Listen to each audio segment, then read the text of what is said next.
Everybody and welcome back to your revision class. और आज के इस वीडियो में हम पढ़ेंगे रियल गैस इक्वेशन के बारे में। तो सबसे पहले शुरू करते हैं, रियल गैस इक्वेशन होती क्या है। तो ये रही आपके सामने आपकी real gas equation, P plus A N square upon V square, V minus N B is equals to N R T. And A and B क्या है, मैंने आपको पिछले लेक्चर में भी बताया था, A and B are the van der Waals constant. तो सबसे पहली चीज जो आपको याद रखनी है, आपके एग्जाम्स में आपसे जरूर पूछा जाता है, that is the significance of van der Waals constant A and B. तो सबसे पहले हम बात करेंगे significance of A and B. सबसे ज्यादा पूछे जाने वाला question significance of A and B क्या है। तो सबसे पहले हम बात करते हैं ए की। ए का significance is that it tells us about the measure of forces of attraction between gas molecules.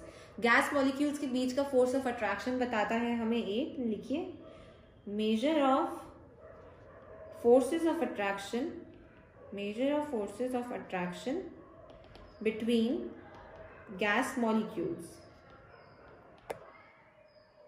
ठीक है, ये आपको ध्यान रखना है। A tells us about the measure of forces of attraction between gas molecules. और ए का हमारे पास फॉर्मूला क्या होता है, आपको ये भी ध्यान रखना है। A is equals to PV square upon N square.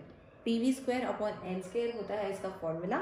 और यूनिट्स क्या बनेगी, पी की एटमॉस्फेयर, वी की लीटर स्क्वायर बिकॉज वॉल्यूम का स्क्वायर है लीटर स्क्वायर, और एन स्क्वायर यानी mole square that is mole minus 2 बन जाएगा। ये बनेगी हमारे पास यूनिट्स ए की, और फॉर्मूला ए का ये, सिग्निफिकेंस ए का ये याद रखना है।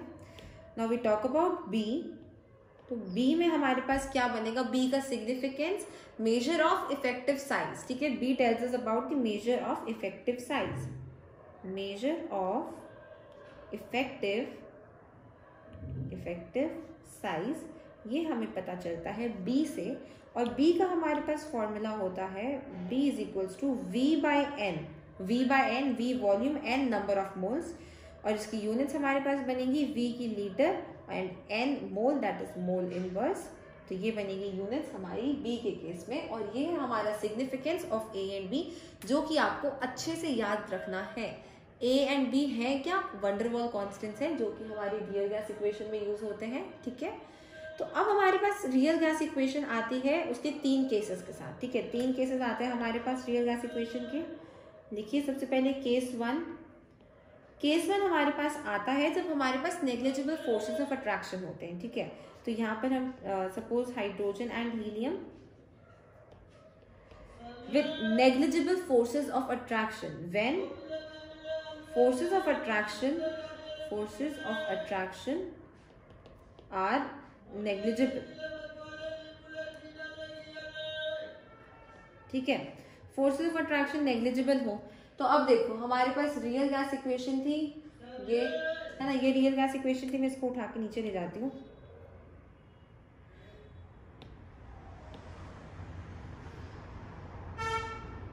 ठीक है, ये हमारी रियल गैस इक्वेशन थी।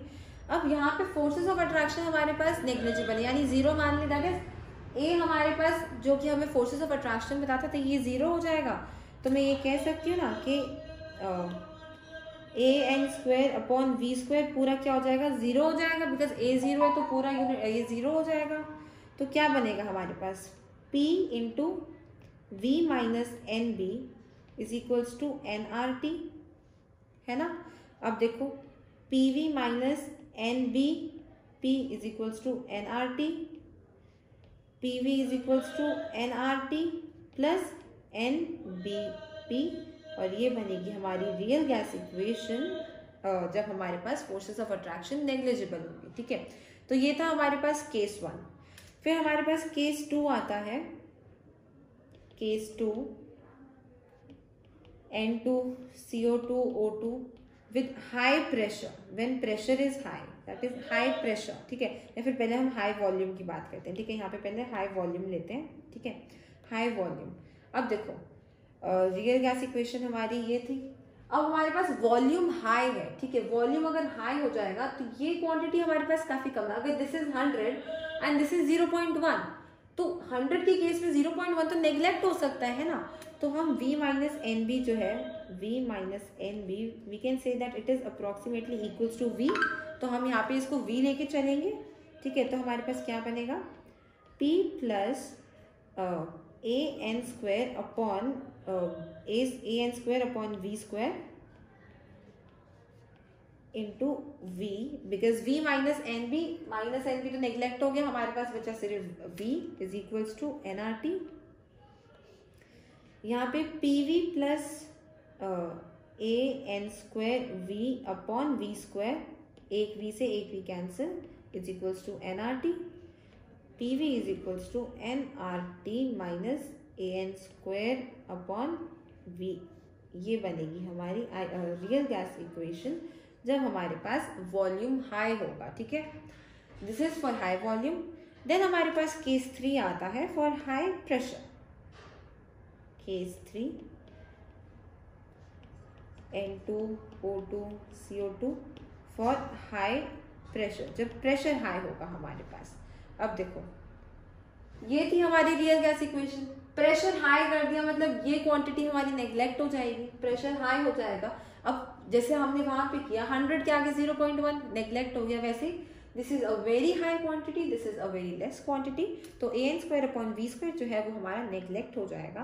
तो here P plus A N square upon V square is approximately similar to P। तो यहाँ पर हम लिख सकते हैं that P into V minus N B is equals to NRT, PV minus PNB is equals to NRT, PV is equals to NRT minus NPB, और ये बन गई हमारी रियल गैस इक्वेशन जब हमारे पास हाई प्रेशर है, ठीक है। अभी देखो, हमने हमारी रियल गैस इक्वेशन ये लेकर सॉल्व किया है ना, तीनों केसेस हमने ये रियल गैस इक्वेशन लेके चले हैं हम, है ना। लेकिन अगर आपसे कोई पूछे दैट क्वेश्चन आपके पास आ गया, right real gas equation for 1 मोल, ठीक है, फॉर 1 मोल ऑफ गैस, ठीक है। तो रियल गैस इक्वेशन हमारे पास वैसे बेसिक, इसको सेपरेट कर देते हैं। रियल गैस इक्वेशन हमारे पास वैसे क्या है, P plus A N square upon V square into V minus N B is equals to NRT। ये है हमारी रियल गैस इक्वेशन। अब फॉर 1 मोल के लिए पूछा गया है, तो क्या बन जाएगी, P plus A upon V square into V minus B is equals to RT, because N हमको नंबर ऑफ मोल्स के बारे में बताता है, 1 मोल है यानी N की वैल्यू 1, तो ये बनेगी हमारी रियल गैस इक्वेशन फॉर 1 मोल, ठीक है। तो ये था हमारा आज का topic, real gas equation. I hope आपको आज का टॉपिक क्लियर होगा। अगर कोई भी डाउट है तो कमेंट सेक्शन में ज़रूर लिख सकते हैं। मिलते हैं अगली क्लास में, तब तक के लिए ऑल द बेस्ट।